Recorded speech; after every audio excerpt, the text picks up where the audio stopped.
Tô errado, gente? Você já passou um dia andando por onde você estivesse, sentado num táxi ou num Uber, num ônibus, com o seu amigo, com o seu colega de trabalho, seja quem for, em que em algum momento essa história do Brasil não entre como uma realidade? A gente consegue passar, tudo bem, um dia talvez não, mas uma semana sem isso acontecer? Acho que é quase impossível.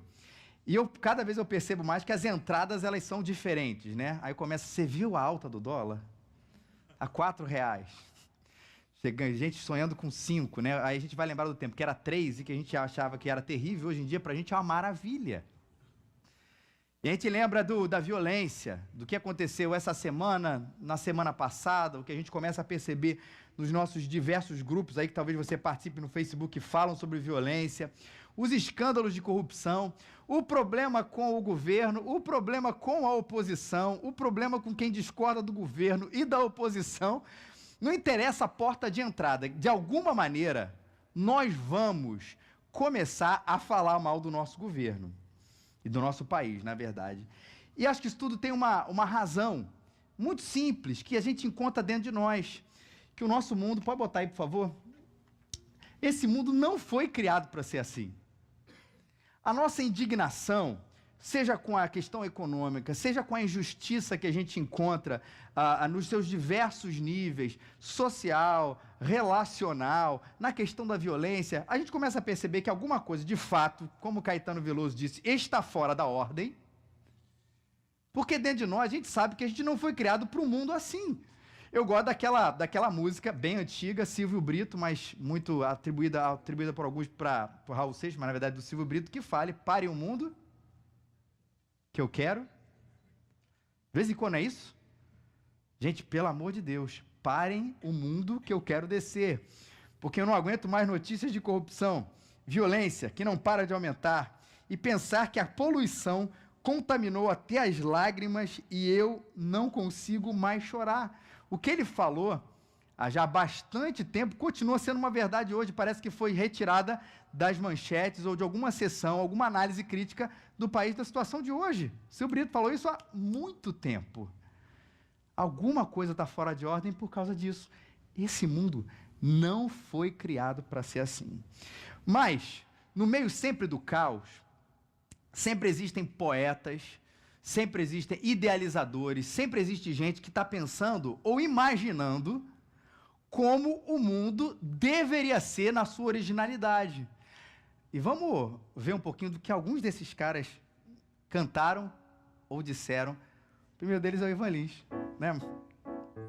Você já conhece a música, não precisa cantar, mas a letra não diz isso?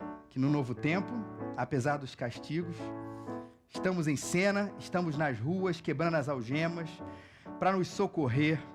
No novo tempo, apesar dos perigos, e essa é a parte que eu mais gosto mesmo, a gente se encontra cantando na praça, fazendo pirraça, para sobreviver, para que a nossa esperança, ela seja mais do que a vingança, seja sempre um caminho que se deixa de herança. Ivan Lins imaginou um novo mundo assim. A Disney já imaginou um pouquinho diferente. É, Lucas? A Whole New World. Ou um mundo novo. Um novo mundo novo. Um novo e fantástico ponto de vista, a tradução da música. Ninguém para nos dizer não. Ou para onde ir. Ou dizer que nós estamos apenas sonhando. Um mundo novo. Um deslumbrante lugar que eu não conhecia. Mas quando eu estou aqui em cima, lá no tapete, né? É muito claro que eu estou num mundo novo com você. O Ivan Lins imaginou assim. A Disney imaginou assim. E o John Lennon imaginou de uma maneira um pouquinho diferente. Imagine todas as pessoas vivendo as suas vidas em paz. E você pode dizer que eu sou um sonhador, mas eu não sou o único. E eu espero que algum dia você se junte a nós e o mundo será um. Podemos ser idealizadores, como John Lennon, sonhadores, como os filmes da Disney, e políticos, como o Ivan Lins ou tantas outras músicas parecidas. Mas, de fato, obrigado, Lucas, todos nós queremos ver um novo mundo. E a gente começa a idealizar um pouquinho quando a gente pensa nessa realidade. Por causa disso aqui que a gente colocou aqui. A gente idealiza sempre lugares bucólicos, idílicos, que são... cada um tem uma maneira diferente de ver isso. São as nossas Disneys. Tem gente que fala isso, gente, se eu pudesse, eu ia todo mês. É quase como uma desintoxicação da realidade. Não é isso? Para quem já foi, ou para quem sonha aí? Ai, deixa eu desintoxicar um pouquinho. Deixa eu subir, mesmo que metaforicamente, no meu tapete e sonhar que eu estou num mundo diferente, onde a mágica acontece. A gente tem as nossas Europas. A gente tem as nossas Provences. A gente tem os nossos chalezinhos no meio do mato. A gente tem as nossas roças, porque a gente falou de lugares tão distantes, mas a gente falou assim, não, era só uma casinha de sapê. No meio do nada, eu com meus discos velhos ali, cantando, meu violão desafinado, café coado na meia. Se eu pudesse viver assim, já estava ótimo. E é óbvio, gente, que eu não estou falando que aqui no Brasil as coisas são iguais aos outros lugares, porque realmente a gente está numa situação bastante complexa. Mas a gente sempre idealiza um lugar perfeito. A gente tem as nossas Shangri-Las. Não temos? Aquela imaginação que a gente começa a cultivar, que aqui nessa terra existe um lugar perfeito, onde se a gente estiver lá, ou quando a gente for para lá, aí sim, os nossos problemas vão terminar e a gente vai viver uma vida maravilhosa. E normalmente, isso acontece quando nós voltamos de uma viagem. Até porque quando a gente fica num lugar, numa viagem, a gente sempre fica como turista. E viver como turista, gente, é a melhor coisa que existe. Os nossos olhos estão tampados para qualquer coisa que seja problema. No máximo, olha, complicado ali, teve uma fila muito grande, o restaurante demorou a chegar a conta, mas a sua preocupação quando você é turista não é isso? É assim, que restaurante eu vou almoçar hoje? Qual museu que eu vou visitar? Que horas fica aberto até o café da manhã no hotel? Olha que preocupação complicada. É diferente, e a gente vai nutrindo esses lugares dentro da gente, na esperança de que a gente um dia vá habitar nesse mundo diferente, nesse mundo novo.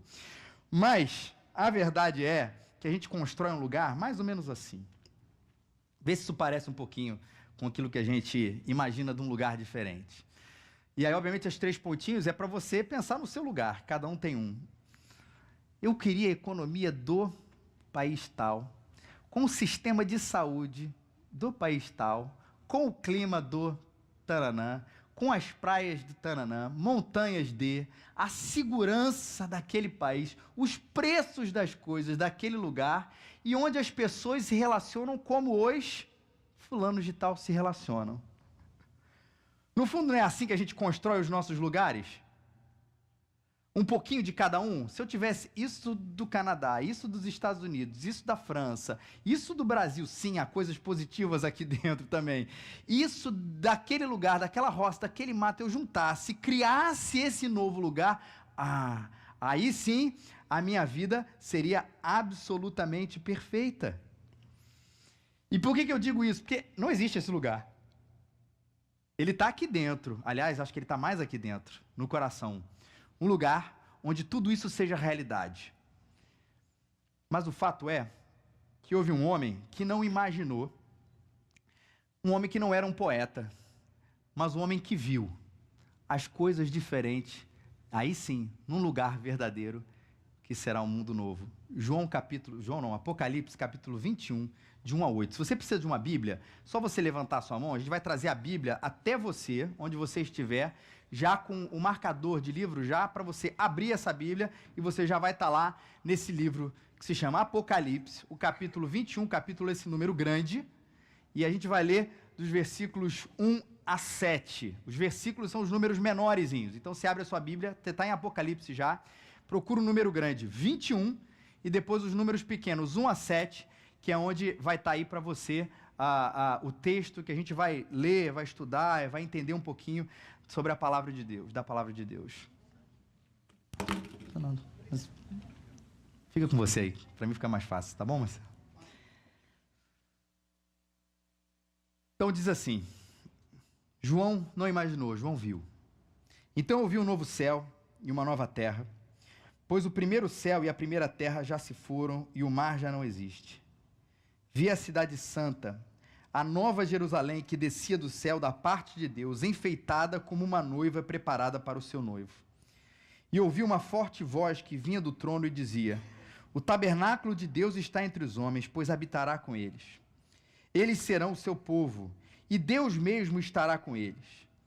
Eles enxugará dos olhos toda lágrima, e não haverá mais morte, nem pranto, nem lamento, nem dor, porque as primeiras coisas já passaram. O que estava sentado sobre o trono disse: eis que faço nova todas as coisas. E acrescentou: escreve, pois essas palavras são fiéis e verdadeiras. E disse-me ainda: está cumprido. Eu sou o Alfa, o Ômega, o princípio e o fim. A quem tiver sede, darei de beber de graça da fonte da água da vida. E aquele que vencer herdará essas coisas. Eu serei seu Deus e ele será meu filho. Mas quanto aos covardes, incrédulos, abomináveis, homicidas, adúlteros e feiticeiros, idólatras e todos os mentirosos, a sua parte será no largo ardente de fogo e enxofre, que é a segunda morte. Uau, gente! Isso sim é a descrição desse lugar perfeito, que, como eu disse, não foi João que imaginou ou que escreveu de uma maneira poética, mas, de fato, o livro do Apocalipse é uma revelação. Em certas ocasiões, ou certas partes do livro de Apocalipse, João está falando de uma situação que tem a ver com o contexto onde ele vivia, naquele tempo, naquele momento, e em certas partes do livro de Apocalipse, Deus está abrindo como se fosse uma janela, para mostrar as coisas que estão para além, ou para o depois, ou para o porvir, ou para o céu, ou para algumas coisas do futuro. E nesse momento em que a gente leu esse texto, nessa passagem específica que a gente leu, Deus abriu essa janela para ele imaginar, ou para ele ver, na verdade, não apenas imaginar, e contar, e escrever, para que a gente pudesse ler isso tantos anos depois, o que será esse novo céu e a nova terra? Ou o que será essa reconstrução de Deus para esse lugar, para essa moradia, onde eu e você um dia iremos morar, todos nós que cremos e confiamos em Jesus. E que lugar perfeito é esse? Que a Bíblia até fala que não é um lugar melhor. Entenda bem. É um novo céu e uma nova terra. Não é um lugar com uma economia mais forte, com uma segurança um pouco melhor, não é um mundo um pouquinho melhor ou infinitamente melhor, mas ainda com os nossos padrões. É uma coisa absolutamente nova e diferente, o novo céu e a nova terra. E o que a Bíblia nos conta nessa visão que Deus deu a João é que nesse lugar o primeiro céu e a primeira terra se passaram. Ou seja, tudo que a gente hoje percebe ou concebe como o mundo e as suas estruturas vai ser reconstruído. E João está falando sobre a gente hoje. Estava falando há 2000 anos atrás, mas está falando para a gente hoje. Sim, aquilo que a gente vê, aquilo que a gente percebe, aquilo que a gente lê no jornal, essa história de para o mundo que quero descer, é verdade, a gente não foi preparado para isso tudo. Ou não foi chamado para isso tudo. Mas foi chamado para perceber, ver, imaginar e acreditar nesse novo tempo, ou nesse novo mundo, que a Bíblia chama da Nova Jerusalém, uma nova cidade. Que a gente não foi chamado para morar na miséria. E aqui não estou falando por favor, de teologia da prosperidade. Você não foi chamado para morar na miséria, mas vem para Deus que tudo vai mudar. Não é isso. Mas o nível de degradação que às vezes as pessoas passam, e aí sim, fisicamente, ou nas suas estruturas sociais e econômicas, ninguém foi chamado para viver isso, não. Reverendo Antônio Carlos é presidente da ONG Rio de Paz, um homem bastante ativista aí nesse segmento. Essa semana passada, deu um dado terrível, que na cidade olímpica, Rio de Janeiro, tantas crianças estão praticando surf, mas em verdadeiros mares de fezes. Lá no Morro do Mandela, coletando ali a água, que na verdade aquilo ali é basicamente cocô, desculpa a palavra, mas que as nossas crianças estão sendo chamadas. Tudo bem, a gente não acredita numa teologia da prosperidade, vem para Deus que você vai ser rico, mas a gente também não acredita que isso aqui é dignidade para ninguém? Essa semana, sexta-feira, pegando um Uber, não um táxi, mas pegando um Uber, E aí a gente estava voltando da consulta da Rafa, a Rafa foi tirar os pontos sexta-feira, passamos até aqui em frente. E aí o motorista falou assim, mas que bonitinho, a gente teve que levar o nosso filhinho, para quem não sabe, nasceu semana passada, tem 9 dias de vida, o Arthur. E ele vendo, eu, Rafa e o Arthur, ele falou assim, nossa, seu filho é tão bonitinho e tal. Eu falei assim, é uma maravilha, um encanto, aquela coisa toda, a gente tem outro. Aí eu perguntei para ele, o senhor tem filhos? Aí ele falou assim, tenho 3, mas um é debilitado. Quase como 3 pontinhos, e obviamente não poderia deixar de fazer a pergunta para ele, mas como quem quisesse perguntar. Se perguntei assim, mas não entendi o que houve com o seu filho. Ele falou assim, lembra daquela história, daquele jovem que estava debaixo de uma marquise, coisa de 2, 3 anos atrás, a marquise caiu sobre ele, num dos terminais aí da Supervia, falou assim, pois é, meu filho. E ele foi contando as histórias. E não tem a ver só, e a indignação daquele homem não é apenas do estado onde como seu filho estava, mas de tudo que aconteceu, ou melhor, que não aconteceu, para que um dia aquela marquise caísse sobre ele. Ele falou assim, eu mandei fazer um laudo.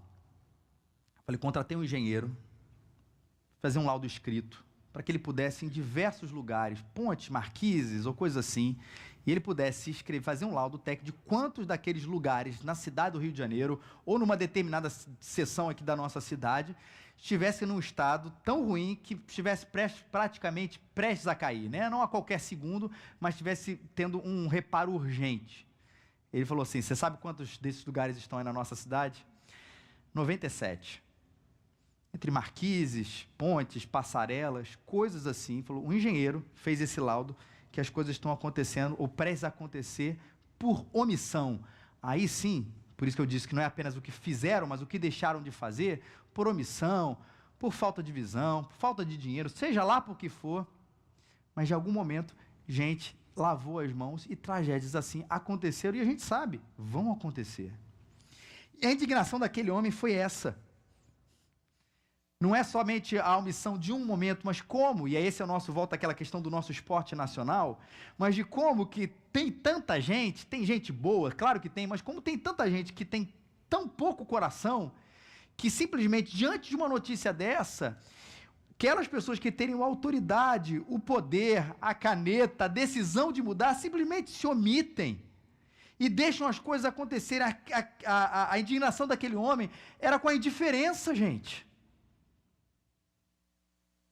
Quantas vezes a gente não sabe, falta uma gaze no hospital, falta um remédio básico no lugar, um reparo simples, e a gente sabe que ao mesmo tempo, tanta gente está embolsando, se enriquecendo, e a nossa pergunta com a indignação da incorrupção, não é só com a injustiça, mas por que as pessoas são tão indiferentes? E resolvemos assim construir um mundo da maneira como ele está. E apesar da gente poder mudar do país, do lugar, seja lá o que for, nós sabemos que problemas semelhantes, às vezes em menor grau, em menor escala, vão acompanhar também, porque isso tem a ver com o coração do homem, que resolveu se distanciar de Deus. E a gente vai remeter a uma história bem antiga, a história do início da humanidade, lá com Adão, com os nossos primeiros pais, esses homens que decidiram se distanciar. A gente não precisa, a gente pode viver uma vida autônoma. Como quem dissesse, deixa a gente cuidar daqui do planeta, deixa eu cuidar da minha vida, eu não preciso, deixa eu rasgar a minha certidão de filiação de Deus, deixa comigo. Por causa disso, o homem herda, por causa dessa separação, dessa distância, o homem herdou esse pecado que gera as consequências que a gente vê. Essa é a história que a Bíblia nos conta sobre a nossa humanidade. Um homem distante, separado de Deus, e os seus atos são a consequência do distanciamento. Se Deus está longe, eu serei como uma pessoa sem Deus, capaz de ter essa indiferença, capaz de sermos injustos, capaz de sermos absolutamente alheios ao que está acontecendo, às vezes dentro da nossa casa, ou às vezes na nossa vizinhança tão próxima. E o ser humano não podia por si mesmo se voltar para Deus. Essa é outra história que a Bíblia nos conta. Por mais que o homem quisesse voltar sozinho, esse caminho, essa barreira já estava rompida, mas Deus resolveu restaurar todas as coisas, e guarda essa palavra restauração, e resolveu restaurar o relacionamento do próprio Deus com o homem. A iniciativa foi de Deus, ao Senhor pertence a salvação. Por isso que Ele mandou Jesus Cristo para cá.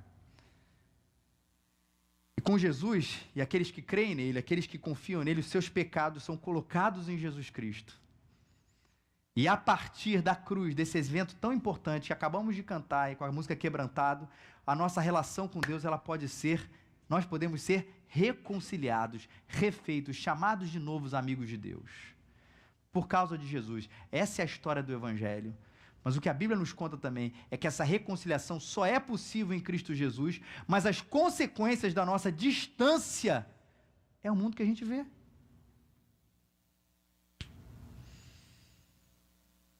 Nós fomos criados, gente, para estar nessa cidade que a gente acabou de ler. E olha o que a Bíblia nos fala. Nessa cidade, novo céu e nova terra, o mar já não existe. Eu quero dar aqui um alerta para os cariocas aqui. Calma, a gente vai poder ir à praia. A ideia do mar aqui é metafórica, não é de fato que lá não vai haver mar mesmo. Até porque quando a gente começa a perceber a criação de Deus, que será totalmente restaurada, lá no primeiro livro da Bíblia, Gênesis 1, fala que Deus ajuntou num só lugar as águas que estão debaixo do céu, e a parte seca Deus chamou terra, aí chamou mares ao conjunto das águas, e viu Deus que isso era bom. Deus não vai destruir aquilo que ele criou de bom. Ele, inclusive, vai restaurar aquilo que ele criou de bom e que a gente lê nas primeiras páginas da Bíblia, em Gênesis capítulo 1, e a gente vai ler a restauração nas últimas páginas da Bíblia, em Apocalipse 21 e 22. A gente está vivendo esse momento entre uma coisa e outra. Entre o ser humano que Deus criou e o homem acabou destruindo, da sua relação com Deus e, consequência, a relação com todas as coisas. A gente está vivendo até o momento onde Cristo vai voltar e aí vai restaurar todas as coisas, e inclusive o novo céu, a nova terra, e pode ter certeza, tranquilo, gente, vai ter mar. A questão do mar é que a gente vai olhar o simbolismo dele nos outros livros da Bíblia e vai perceber que ele sempre tem essa dimensão do mistério, do desconhecido, daquilo que é incontrolável, a ideia do mar revolto, por exemplo. Quando a gente vê Jesus lidando com questões do mar e os discípulos dele, muitas vezes o mar é aquele lugar, aquele tempo do desconhecido, onde qualquer coisa, muitas vezes ruim, podia acontecer. A gente canta, mestre, o mar se revolta. O mar naquele simbolismo, só lá nos evangelhos, não, em Isaías. Mas os ímpios são como mar agitado, incapaz de sossegar, cujas águas expelem lama e lodo. Para os ímpios não há paz. Mais uma vez, a ideia do mar aqui, esse lugar incapaz do seu sossego. No Apocalipse mesmo, viu uma besta que saía do mar. E a ideia aqui é de que não vai haver mais esse lugar do desconhecido. Não vai ver aquela sensação que às vezes talvez a gente tenha mais próxima de nós, de estar num lugar ermo, num beco escuro de noite. A gente tem medo. 3 horas da manhã, num beco escuro, as luzes apagadas. Qual é a sensação? Alguma coisa ruim vai acontecer. A ideia do mar é parecida. Não vai haver beco escuro. Inclusive a Bíblia fala que essa nova Jerusalém vai ser bastante iluminada. Na nova cidade já não existe. Ele viu a cidade santa, a nova Jerusalém, que descia da parte do céu, da parte de Deus, enfeitada como uma noiva preparada para o seu noivo. O que a Bíblia está descrevendo aqui para a gente? João está não só imaginando, mas está vendo, é uma junção. Presta atenção aqui, gente, de um povo novo, refeito, dentro de um lugar novo. Ou um povo novo com uma nova criação. Essa é a ideia do novo tempo, ou do novo mundo que Deus está preparando para a gente. O que Ele já preparou, a gente só ainda não chegou lá. É um povo novo com uma nova criação, porque duas coisas são importantes. E eu quero que você preste atenção para ver o interesse de Deus nessas duas coisas. Sabe por quê? Porque normalmente quando a gente foca a nossa relação com Deus, a gente vai focar muito mais na questão, presta aqui atenção comigo, de um povo novo. Não é isso? Dificilmente a gente foca na questão da nova criação. Nós em Cristo Jesus somos novas criaturas, ou podemos ser feitos novas criaturas. A gente vai falar de um coração novo, de uma vida nova, de um espírito novo, de uma pessoa nova que você pode ser. E que está preparado para a gente uma novidade completa quando a gente se juntar com Cristo. Mas o que a Bíblia vai falar de restauração é diferente. Não é só um novo povo, mas também uma nova criação, um novo céu e uma nova terra. Um novo lugar para a gente morar. Isso não é novo, Paulo já falou lá isso, Romanos 8, 19 a 21. Ele diz que a natureza criada aguarda com grande expectativa que os filhos de Deus sejam revelados. Ele vai falar da queda da natureza, porque a natureza foi submetida à futilidade, não pela sua própria escolha, mas por causa da vontade daquele que a sujeitou, na esperança de que a própria natureza criada será libertada da escravidão, da decadência que se encontra para a gloriosa, liberdade dos filhos de Deus. A gente tende a ver somente da parte nossa, né? O meu coração, a minha vida, mas o que Deus está prometendo é um novo coração e uma nova natureza. Novas pessoas num novo lugar, gente nova num lugar belo, numa criação sem desequilíbrio e com gente que ama de verdade. No fundo, pensa, não é o que a gente sempre quis? Não é o que eu e você desejamos todo dia?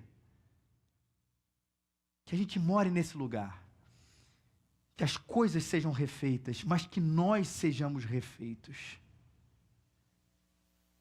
E o que faz isso acontecer é que nessa cidade, nesse lugar, nesse mundo novo, o tabernáculo de Deus está entre homens, pois habitará com eles. O que faz a grande diferença nesse lugar, sabe qual é? Não é o nosso esforço, não é a humanidade junta, querendo fazer um novo lugar acontecer, não é isso. É a presença de Deus com que faz com que esse mundo seja novo e as pessoas novas estejam naquele lugar.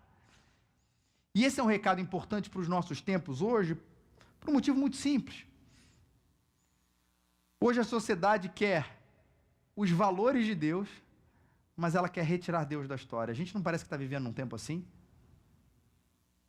A gente vai olhar para os 10 mandamentos, né? Não matarás, não adulterarás, não dirás falso testemunho. Tudo ali a gente fala assim, cara, eu concordo com isso tudo.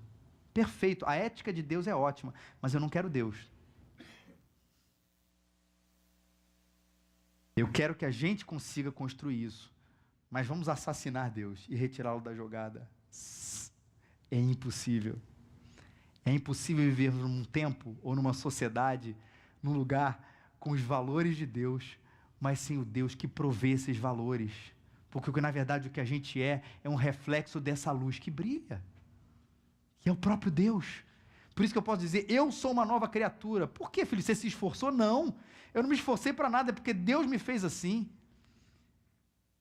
Você pode dizer, eu sou uma nova criatura, porque o que eu fiz? Nada. Deus fez isso em mim, Cristo transformou meu coração, e nesse lugar, nesse novo tempo, nesse novo mundo que está preparado para a gente, quando Cristo voltar, entendam bem, a presença gloriosa do Deus Altíssimo iluminará a cidade incessantemente. E por isso, não haverá mais morte, nem pranto, nem lamento, nem dor, porque todas as coisas já passaram e Deus enxugará dos nossos olhos toda lágrima. Meus queridos, falei tanto da criação, nesse momento Deus chama João para enxergar também a alma. A gente carrega dores. E deixa eu voltar à história do motorista lá do Uber, falando da angústia que ele vivia. Se você já perdeu um filho, ou alguém muito próximo de você, e nunca aconteceu isso comigo, mas relatos de pessoas próximas onde isso aconteceu, dizem assim, olha, é uma coisa que a gente nunca esquece. Vai estar sempre ali. O tempo passa, a dor ameniza, mas é como se fosse uma cicatriz e estivesse sempre ali. E cá entre nós não poderia ser diferente. Perder alguém tão querido, tão próximo da gente. E eu fico pensando, e falei de Cristo para esse homem, para esse motorista, falei inclusive do novo mundo, do novo tempo, não questão do hotel, mas desse novo lugar, de que só vai ter um tempo, onde aquilo que de fato nos atormenta vai ser aniquilado por inteiro, que é quando a gente estiver morando com Cristo na eternidade, no novo céu e na nova terra, onde aquilo que nos dói, onde aquilo que nos marca, onde aquilo que machuca a nossa vida, a nossa alma, a traição, a morte, o abandono, as nossas histórias, serão eliminadas por completo, gente. Isso não quer dizer, uma boa notícia para a gente hoje, que hoje não exista consolo, que hoje não exista renovação. Claro que sim. Claro que sim. Mas ainda somos cicatrizados. Eu olho para a minha história, você olha para a sua história, e você pode ter certeza que você vai enxergar certas cicatrizes dentro de você. Que hoje talvez não doam tanto, mas elas estão ali. Mas quando a gente for refeito com Deus, nesse mundo novo, a gente vai olhar para a nossa pele e falar assim, onde é que está a cicatriz? A gente vai olhar para a nossa alma e vai dizer, onde é que estão as marcas? Onde é que está o choro? Onde é que estão as dores? Onde é que estão as lembranças? Onde é que estão as minhas lágrimas? Onde é que está a minha tristeza? Isso tudo já não existe mais. Criação é nova, o povo é novo, o coração é novo. E o que estava sentado sobre o trono disse, eu faço nova todas as coisas. Escreve, pois essas palavras são fiéis e elas são verdadeiras. Sabe por que eu destaquei isso? Porque o que Cristo quer fazer na gente hoje e vai completar na eternidade não é uma mudança cosmética. Aí sim, não é uma cidade da Disney, onde o castelo não é um castelo, onde a princesa não é uma princesa, onde, eu quero dizer para a tristeza de muitos aqui, não existe só um Disney, não só um Mickey no Disney, tá, gente? São vários atores ali tirando a máscara. Desculpa se eu decepcionei você essa manhã. Há muitos anos isso acontecendo. É diferente, não é falso, não é cosmético. Deus vai refazer todas as coisas quando Ele voltar. Está cumprido, eu sou o alfa, o ômega, o princípio e o fim. A quem tiver sede, darei de beber de graça da fonte da água vida. E aquele que vencer herdará essas coisas. Eu serei o seu Deus e ele será o meu filho. Isso é promessa. Jesus já disse lá em João, na casa de meu pai há muitos aposentos, há muitas moradas. Se não fosse assim, eu lhes teria dito. Esse é o futuro dos filhos de Deus. Passa a próxima, Marcelo. Por isso, quero que você leve para sua casa essa primeira realidade aqui. Acredite no novo mundo, não acredite no mundo perfeito. Não é só para imaginar, não é só para pensar, mas acreditar hoje que existe esse mundo reservado para você. Mas vai ficar uma pergunta, e obviamente aqui eu serei bem mais rápido. E agora? Eu já entendi. Quando Cristo voltar, Deus vai me refazer por completo, já não vai haver mais dores, já não vai haver mais tristeza, já não vai haver mais lágrimas. A natureza, a criação de Deus vai ser restaurada, os rios, as árvores, o mar, as nossas relações. Não vai haver injustiça, não vai haver indiferença, não vai haver loucuras como a gente tem vindo. Ok, está tudo reservado para a gente, maravilha. Pois é, talvez eu morra daqui a 50 anos. E agora? A gente espera, a gente fica aqui parado, falando assim, poxa, ok, vamos virar uma seita, né, apocalíptica, que vai ficar e vai alugar, comprar o Hotel Novo Mundo, amém, irmãos? A gente senta aqui e fica esperando esse tempo voltar. Não é essa a proposta de Deus, senão, aí sim, Marx estava certo, quando ele afirmou a frase clássica, a religião é o ópio do povo. Quando ele falou isso, é pensando nessa perspectiva, muitos acabam não promovendo mudança na terra, no mundo, na sociedade, na sua cultura, porque sabem de um novo mundo, acreditam no novo mundo e ficam aqui nesse tempo todo simplesmente aguardando e esperando, anestesiados em busca desse mundo melhor. Mas entenda bem, Marx pode ter dito isso, mas Jesus Cristo não chamou a gente para isso. Vamos olhar para Jesus, o homem que nos revelou essas coisas.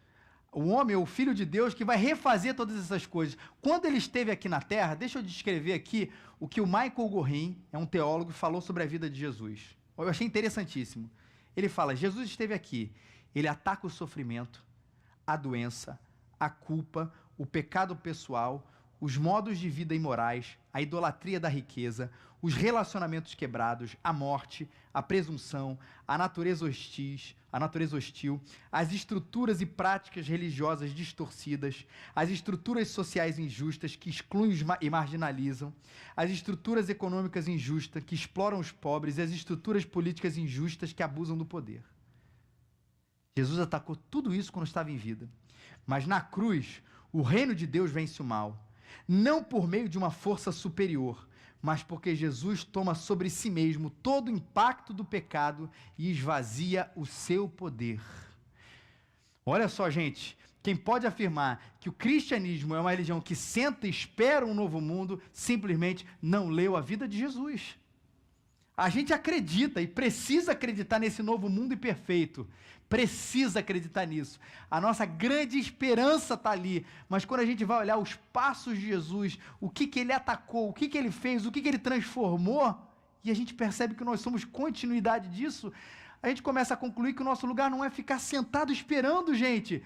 É continuar aquilo que Jesus Cristo fez quando ele esteve aqui na terra. E por isso a gente precisa imaginar, acreditar nesse mundo perfeito, mas também trabalhar para o reino de Deus.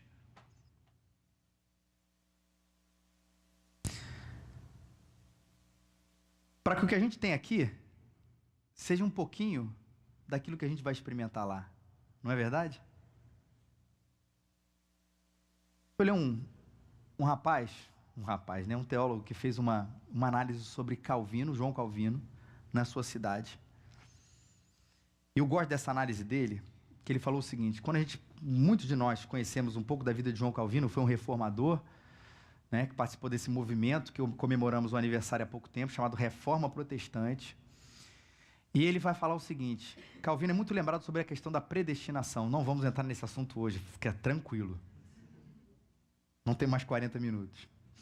Mas ele diz o seguinte: Calvino pensava, se a nossa salvação, a nossa segurança está em Deus, se Deus nos escolheu antes da fundação do mundo, e nós não precisamos trabalhar para manter a nossa salvação, nós não precisamos trabalhar para que todo dia eu possa perceber se eu sou salvo ou não, porque isso já está assegurado por Deus. Ele fala, se eu não sou salvo para isso, qual é o meu papel? Qual era o contexto daquela época? Muitos cristãos daquela época achavam, antes da reforma protestante, a maioria achava que a salvação era uma coisa que você conquistava todos os dias, né? Fazendo a tal caridade, fazendo tal doação, tudo isso como se você estivesse mantendo ali, como, lembra daquela varetinha que o cara ficava assim no prato? Naquele programa do Show de Calor, do Silvio Santos? Lembra disso? Que ele ficava ali. Então a salvação para muita gente era aquilo ali, aquele palitinho, e ele ficava ali assim, ó. Pô, hoje eu preciso fazer uma boa obra, hoje eu preciso doar dinheiro para a igreja, hoje eu preciso fazer aquilo, hoje eu preciso orar tantas horas, hoje eu preciso...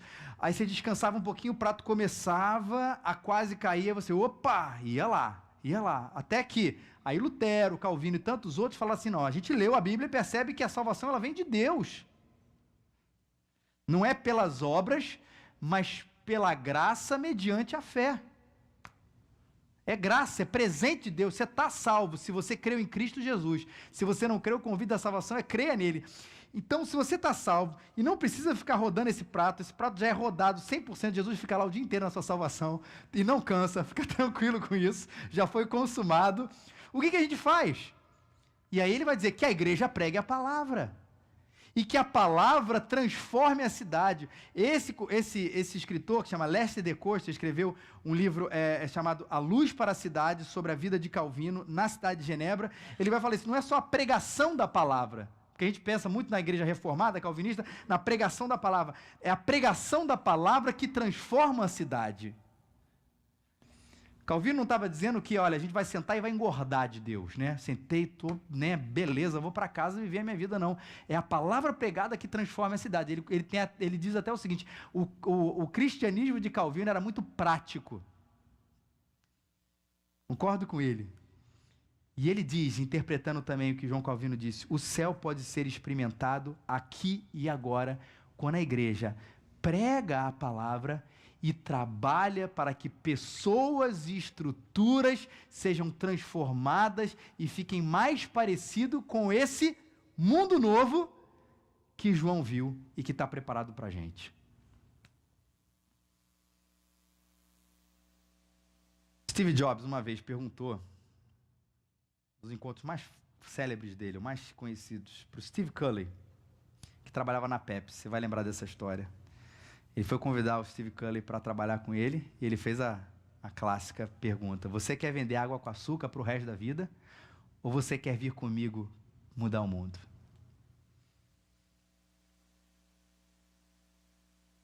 Ninguém está satisfeito por viver aqui. Mas também ninguém está satisfeito só por ganhar dinheiro. Nós buscamos significado na vida. Foi aí que o Steve Jobs conseguiu convencer o Steve Curley. Você quer ganhar dinheiro? Vendendo água com açúcar para as pessoas? Vem fazer alguma coisa significativa.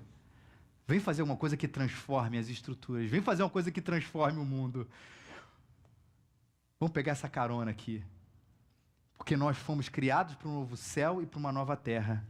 Mas nós também fomos criados para trabalhar, servir com amor essa terra que aguarda a volta de Jesus. Vem comigo? Vem com a gente, com a Igreja Raízes? Vem com Jesus para participar disso? Que Deus nos abençoe. Imaginar e trabalhar. Esse é o desafio aqui para a gente.